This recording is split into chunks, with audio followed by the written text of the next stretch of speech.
Accordia, dear friends, I'm very happy to be with you today, albeit from a distance, to address this OECD conference, which focuses on the important topic of developing and advancing new approaches to contemporary economic challenges. May I thank Angel Gurria, Secretary General of the OECD, and William Hines, the head of New Approaches to Economic Challenges Unit in the OECD, for the invitation to address you. It is not an overstatement to say that this conference has the potential to offer real, transformative, and even emancipatory solutions to so many of the economic and indeed social problems we face today. Through your examination of alternatives that present a radical departure from existing, insufficient, deficient, and failed models of political economy. This requires a cognitive openness, a deep comprehension of the multiple interlinked crises we face.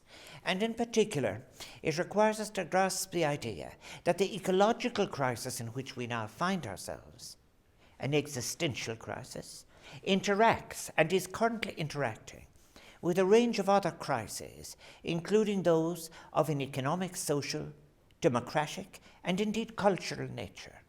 Such is the scale of the challenge facing us that the mere placing of a lens on the narrow, the disconnected, existing failed paradigms, or the tweaking of the edges of existing models is not sufficient to address the economic, societal, and environmental transformations that are needed. Radical new alternatives are now required.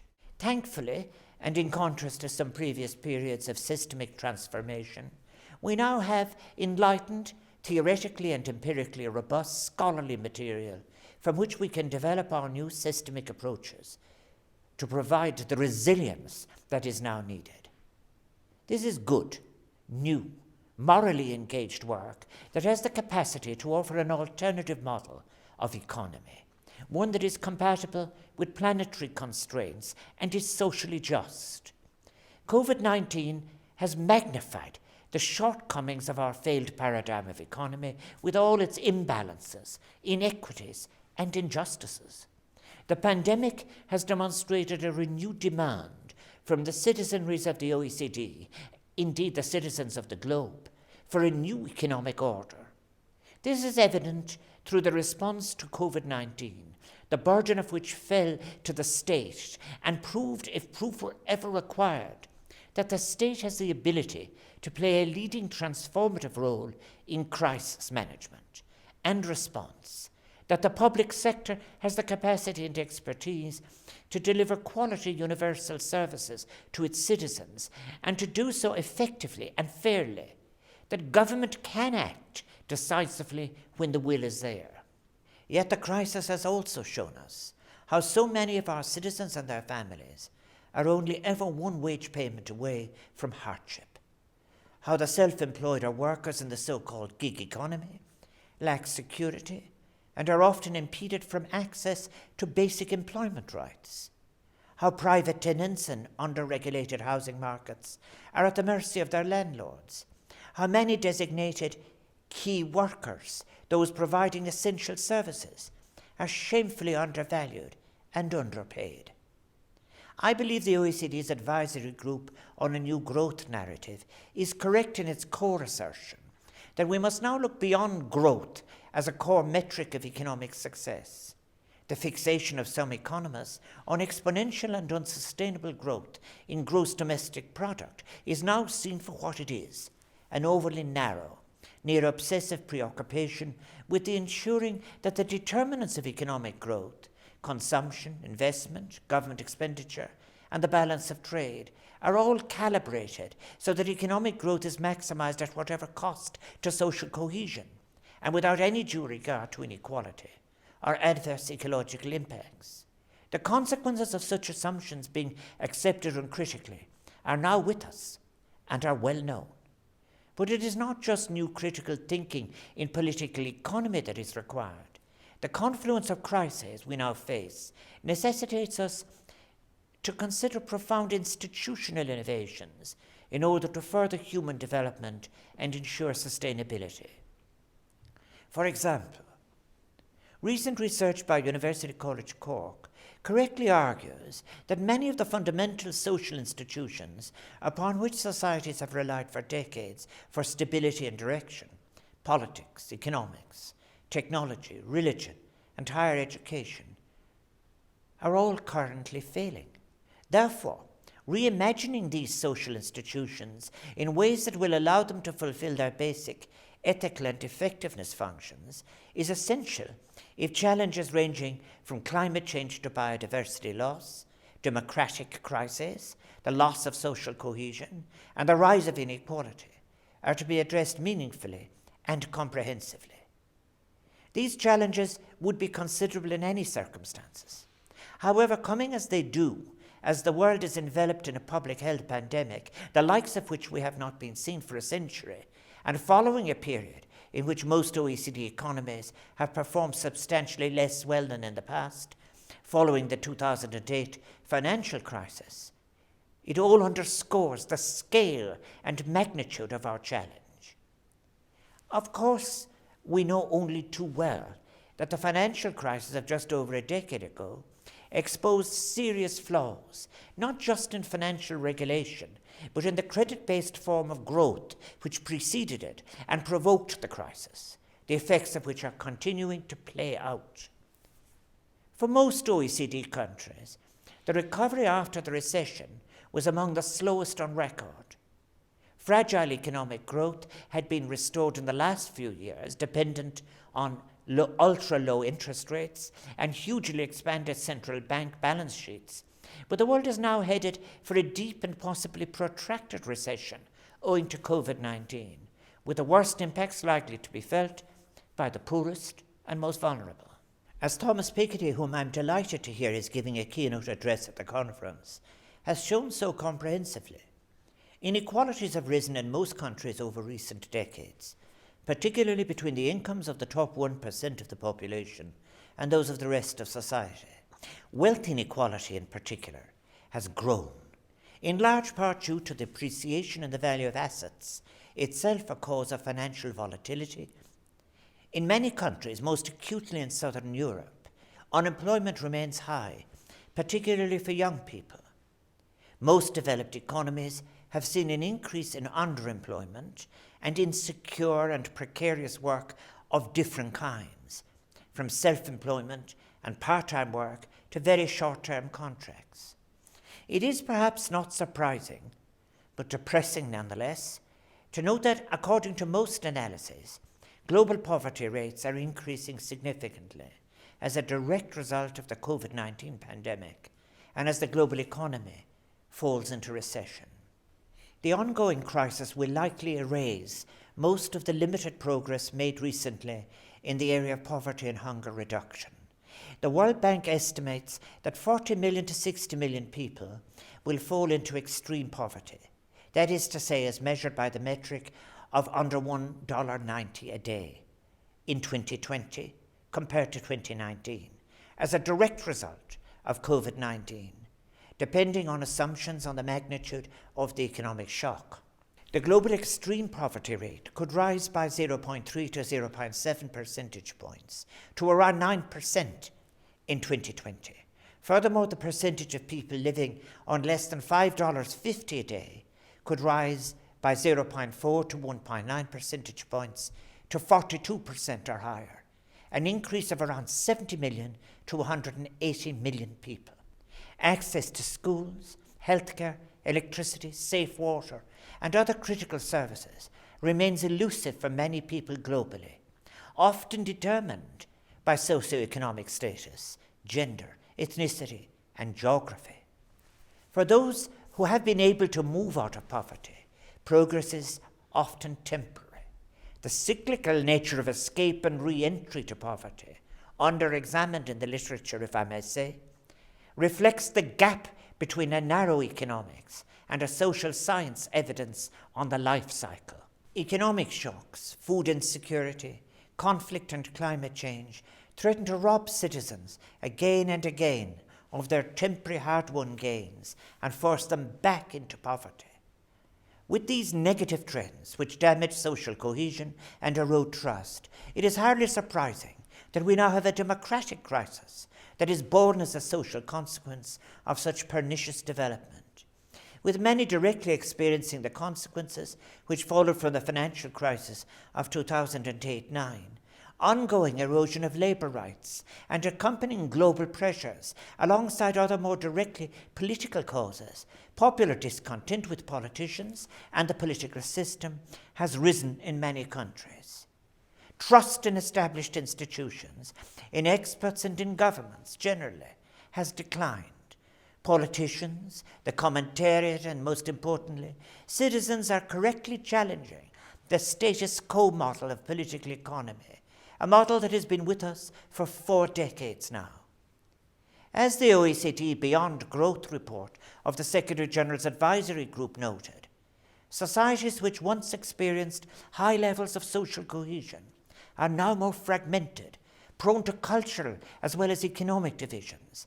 In many countries, large numbers of people report feelings of economic and political disempowerment, a sense that society has become less fair, with a widening gap between the lives of the richest and the majority, and that in a more globalized world, national societies have somehow lost control of their own destinies.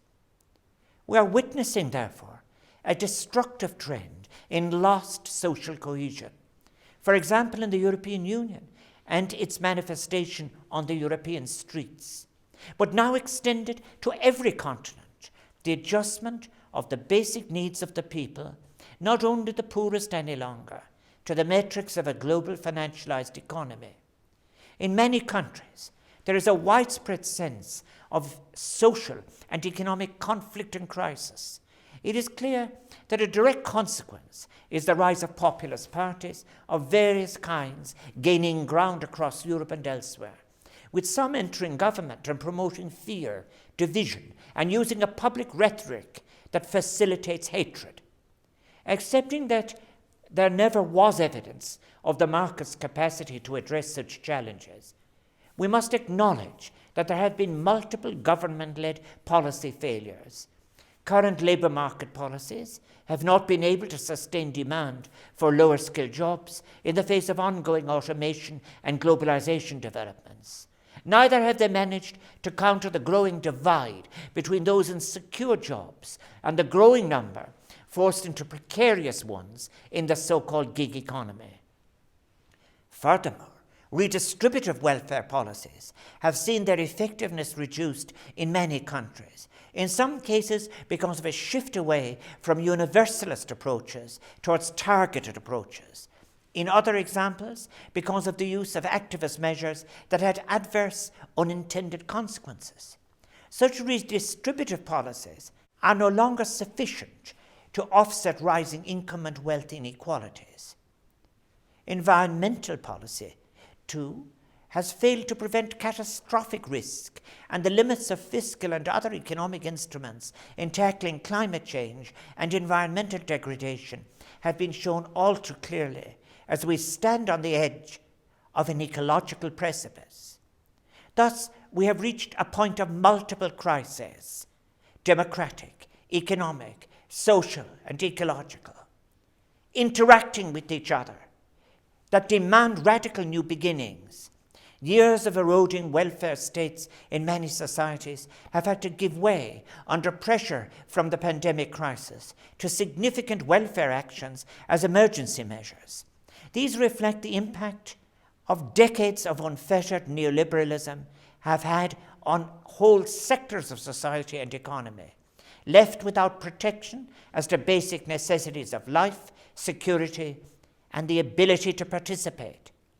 It is depressing that after centuries of economic thought and scholarship, we've become trapped in a political economy model of booms and busts, a model that is so socially damaging and iniquitous, a model with tenuous legitimacy in terms of accountability, a model that now is posing a threat to democracy itself.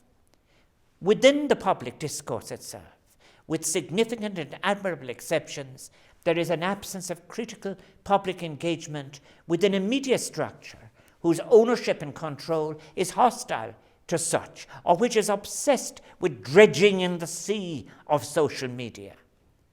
However, I wish to offer today a positive contribution to the debate, and I must seek to avoid the temptation to fall into any Adorno-esque sense of despondency. While coming in late, it is heartening to see the legitimacy of neoliberal market fundamentalism, that is, faith in the efficiency of markets, in the superiority of markets over government intervention, in the ability of markets to self-correct, and in the market's ability to deliver political freedom, now being challenged by even those international organizations in whom trust was placed by nations for the achievement of communal welfare. Such organizations, the OECD is at the vanguard perhaps, are now seeking a new approach.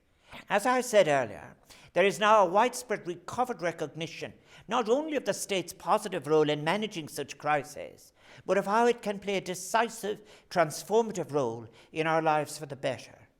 The erosion of the state's role, the weakening of its institutions, and the undermining of its significance for over 4 decades has left us with a less just and more precarious society and economy. How regrettable it is that it has taken a pandemic in which millions of lives have been lost across the world to establish or rekindle widespread appreciation of work in the public sphere, of the public sector, and the importance in the economy, of the public good, and in terms of our shared future, the state's benign and transformative capacity. Many concerned citizens had hoped, even mistakenly believed, that progressive political economy paradigms would flow from the 2008 financial crash. This did not occur in any comprehensive manner or with any sincerity. Yes, some economists now consider human bias, politics, and institutional realism when crafting their models, but linearity and baseline reversion to equilibrium is generally assumed, while efficiency is championed over resiliency. New ideas are thus now required, and even more, their communication to citizens. Ideas based on equality, universal public services, equity of access, sufficiency, sustainability. New ideas are fortunately available in the form of an alternative paradigm of social economy within ecological responsibility. But they must find their way onto the public street. Thankfully, we now have a richer discourse than perhaps we did a decade ago at the last point of crisis. Owing to scholars such as Ian Goff, Mariana Mazzucato, Sylvia Walby, Kate Raworth, and so many others, who advance ecologically sustainable and socially progressive alternatives. That is to say, an eco-social paradigm as alternative to our destructive, failed paradigm. This suggests the real emancipatory potential for a new recovered political economy. And I have called for some years now on third-level institutions, both in Ireland and abroad, to ensure it is taught and thus for it to be available to inform policy. I believe that failure to facilitate a pluralism of approaches is a deprivation of students' rights. Consideration of a new ecological social paradigm based on economic heterodoxy recognizes the importance of resiliency, the limits of the world's natural resources, as well as the role that unrestrained greed has played in creating the climate crisis. Mazzucato and others, who have provided insightful contributions to social Europe during the pandemic's unfolding, have recently proposed that any firm-level financial assistance provided to recapitalize major companies in the wake of COVID-19 should be conditional on a greening agenda for its receipt. Such a suggestion is a useful contribution as we forge ahead with an eco-social paradigm, which now represents our best hope for a sustainable future. Out of respect for those who have suffered greatly, those who have lost their lives and indeed the bereaved families, we must not drift into some notion that we can recover what we had previously as a sufficient resolution, that we should regard it as sufficient response to what we now face, that we merely revert to the insecurity of where we were before through mere adjustment of fiscal and monetary policy parameters. That would be so wholly insufficient to the task now at hand. A brighter horizon must be put forward, which offers opportunity and hope that carries an intellectual energy informed by a shared moral purpose born out of our interlocking contemporary crises. The coronavirus pandemic provides us with an opportunity to do things better. This crisis will pass, but there will be other viruses and other crises. We cannot let ourselves be left in the same vulnerable position again, in which decades of neoliberal policy has produced threadbare social protection systems while pursuing an individualist wealth creation agenda. We have, yet again, learned lessons in relation to healthcare and equity, in relation to what is essential in terms of income and the necessities of life. On the most basic level, we should recover and strengthen instincts which we may have suppressed, which the lure of individualism and the bombarding, unremitting, and insatiable noise of consumerism may have driven out, displacing a sense of the collective, of shared solidarity, allowing the state's value and contribution to be derided and disregarded, so that a narrow agenda of accumulation could be pursued. The coronavirus pandemic has highlighted the unequivocal case for a new eco-social political economy, of having universal basic services that will protect us in the future, as Anna Coote and Andrew Percy have suggested, and of enabling people to have a sufficiency of what they need, as Ian Gough has contended. I suggest that all of the prevailing ruling concepts in our present economic discourse, flexibility, globalization, productivity, innovation, social protection, decent work, indeed economic growth itself, are capable of being redefined, sometimes radically, within an active state context, given a shared moral resonance, made useful within the context of the new ecological social paradigm. Transformative actions are required. The recently published analysis by Ireland's National Economic and Social Council, NESC, of the just transition is a key contribution, offering a useful intellectual framework for the wider challenge we face as we attempt to forge a new path to an enlightened political economy, founded on ecology, social cohesion, and equality. That report recommends a purposeful, participative, and multifaceted approach to governance, appropriate social protection for those at risk from transition impacts, supportive arrangements and sectoral measures, and inclusive place-based development and investment. I support NESC's call for the establishment of a social dialogue and deliberative process, which should be framed in the wider context of discussions as to how we embed the just economy in society, now so urgently needed and desired by the citizenry. Successful crisis management is no guarantee of durable reform. We therefore need to embed the hard-earned wisdom from this crisis into strong scholarly work, policy and institutional frameworks. This is the great challenge from a political economy perspective. It will require, as NESC identifies, determined action by all governments, setting out priority actions, the sequence of interventions and timeframes for implementation, as well as consideration of what resources are needed. We also need, as is now urgent, and as Oxfam's recent report shows, global solidarity if we are to avoid healthcare collapse and increases in hunger and famine in many developing countries, including in sub-Saharan Africa. We require enhanced attempts at the global level to build a new international architecture to reverse the policy of fragmentation and institutional damage that has in recent years affected the United Nations and other multilateral organizations.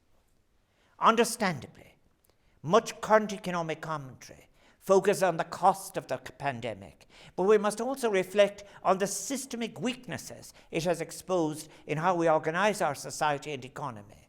How can we address these frailties? How can we do things better to realize the paradigm shift that is urgently required?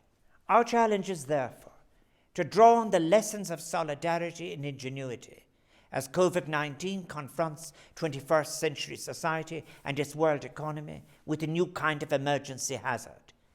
Galvanizing that sentiment across the citizenries of the globe, which recognizes the inherent flaws of our current model, and of embracing a new paradigm founded on universalism, sustainability, and equality. What is a further real basis for hope is that within such a framework, it is possible to respond concurrently to the pandemic, climate change, the impact of digitalization, inequality, and what I refer to as the unaccountable, which threatens democracy itself. The unaccountable, speculative flows of insatiable capital, a global, unregulated, financialized version of economy, represents the greatest threat to democracy, the greatest source of an inevitable conflict, and the greatest obstacle to us achieving an end to global poverty or achieving sustainability. The institutional reforms that are required, including those of which I spoke earlier, to reverse the undermining fragmentation and weakening of the multilateral organizations, are reforms that surely the OECD can spearhead. And I am so happy that a new, different growth narrative is now being pursued by your organization, which is so well placed to play a transformative role in the new economic approach now so urgently needed. An approach that must embrace variety and complexity, that does not shirk from thinking long and deep. We may be some way from achieving this necessary paradigm shift, which represents our best hope for a sustainable, inclusive future on the planet. But we must dare to pursue it and have the courage of continuing to play our part as advocates for a paradigm shift, such as that of which I have spoken in my address, a paradigm that places an entrepreneurial state at the center of social and economic objectives, a paradigm that has the capacity to gain mainstream acceptance, including on the basis of peer-reviewed empirical scholarship, a paradigm that is fundamentally our only hope as a global people of avoiding ecological and social catastrophe, while being an important gesture towards intergenerational solidarity. It is no longer sufficient to describe, however brilliantly, systemic failure. We must have the courage to speak out and work for the alternatives. Thank you. Gur míle maith agaibh go léir.